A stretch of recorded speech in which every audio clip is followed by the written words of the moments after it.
Hi, I'm Val from Kiss the Chef Personal Chef and Catering Service, and today I'm going to show you how to make candied bacon roses.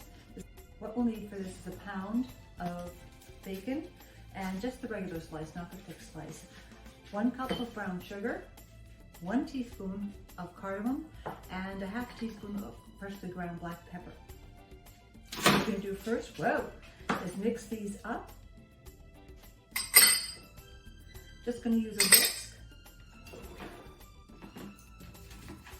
And then we're going to coat our bacon. This is really a nice addition to either the buffet or your cocktail station because it's not only delicious, but it also doubles as a centerpiece.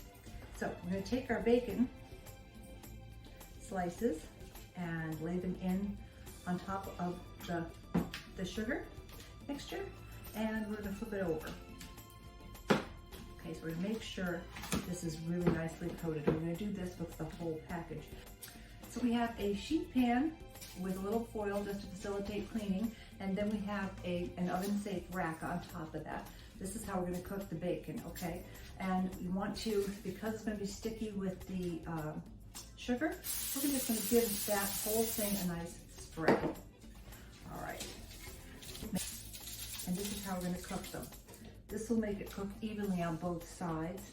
So we've got our oven preheating to 350 degrees, and we're going to put our rack on the lowest, on the bottom rack, so that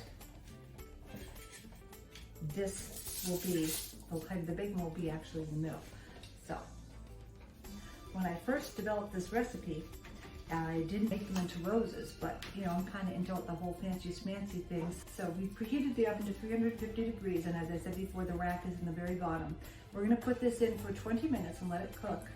Most ovens don't heat completely evenly, so I would suggest turning it at the halfway point. So 10 minutes, turn it around, and then let it cook for the next 10 minutes. I'll be back in a second. So our bacon is done, and it smells fabulous in here. The combination of the smokiness of the bacon and the sugar and the spices. All you have to do right now is let it cool until it's cool enough for you to touch it without burning fingers. If you let it cool too long, the bacon's going to crisp up and then you can't do it. You can't form them into the roses. So what we have to do is a mini muffin pan. I'm going to spray that. And as soon, I think we're ready. Let's take one of these, and if you see, the fat side tends to ripple up a little bit. That kind of looks to me more like the top of a rose. So I like to put that on the top. We're just going to curl it around itself. It really does smell good. Happy to see, cardamom has always been kind of an underused spice in American cooking. I am happy to see that it's being used in more recipes lately because it's really delicious. There's a world of flavor out there. It's so easy to get stuck in a rut and stick with the same spices that you're used to. So it's always nice to explore. Yeah, perfect.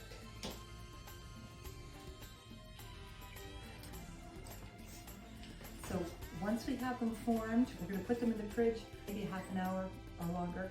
You can do these the day before, just to firm up and hold their shape. Okay, so our bacon roses have firmed up, so they're ready to roll. What you'll need for staging this, again, as I said, they're great nestled into a charcuterie board or just put on a styrofoam form, but today we're going to make them into a bouquet. So what we need for that is from the dollar store, it's a very inexpensive project, is these tacky silk roses or fabric roses and one form of the floral, we call it styrofoam. So this will hold them in there. And usually a vase. If you have one that is opaque, it's even better because then you won't see that. I've already started taking some of these off. What you have to do is behead the roses, just kind of tear the flower part off. And most of the time they'll come right off. If not, you'll just have to channel your inner Morticia Addams and snip them off. But these are coming off easily, sort of. Not quite on that one. And one more. And they usually come 6 flowers to a stem. So just get the amount that you need for however many of the bacon roses that you're making. I like to stick it into the form first before I start assembling. And I have some here that I've already prepared. Ripping the little heads off them. So we're gonna put these in here. And then the form just holds it in better, so when people are taking the roses off, the whole thing doesn't come up. So here's one. We're gonna take this and put it on the stem. I said it. Easy for me to say, right? There we go.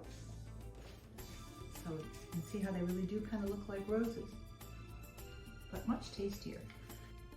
Here, I took a couple of tablespoons of the brown sugar and about a half a teaspoon of the coriander, of the cardamom.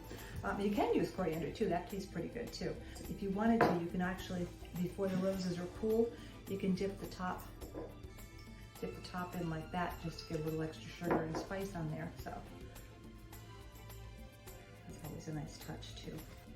And you can see it's pretty easy to put together. And I like make ahead appetizers or dishes because the day of, you always think you have enough time to do this and do that, but you always run short. So I like anything that can be made ahead. This can be arranged completely in the vase and then stored in the refrigerator until the day of. So I do like that. Okay, so here's our bouquet. Kind of puts all the meaning to the word edible arrangement, doesn't it? I mean, fruit schmoot, baby, we got bacon. So if you want to add a little extra schmancy to your fancy, as I usually do, you can tuck some baby spread inside the bouquet to make it even a little prettier. So that's what we're gonna do. Just tuck it in, oops, wherever you find a nice opening. And I'm gonna cut this a little bit because it'd be much easier to handle. That way. So just put a few of these in here.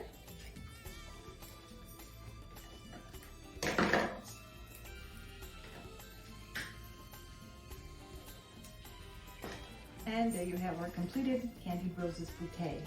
All set for the table or store it in the fridge until you're ready to serve it. If you're not a particularly patient person and you think this would drive you batshit crazy, then the slab method is for you. It's gonna taste just as good. You're gonna wow, it doesn't look as pretty, you're gonna wow your guests on flavor alone because this stuff, this is good eats right.